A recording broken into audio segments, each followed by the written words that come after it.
আমাদের মাছটা এখন ধোয়া হচ্ছে। এদিকে দেখো একটু, অনেক কষ্ট করতেছো। আগুন ধরানো শুরু হয়েছে। মাছটা এখন একটা কাঁচা কাঠিতে কেটে নিয়েছে পুলক, এটা বারবিকিউর জন্য দেওয়া হবে।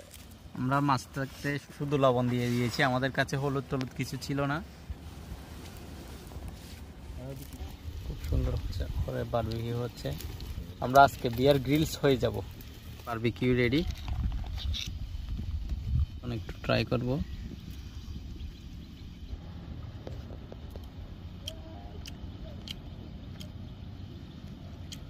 আসলেই মন্দ না মাহালি, আরো যদি মশলা টশলা হতো কিন্তু মাছটা খেতে আরো মজা লাগতো।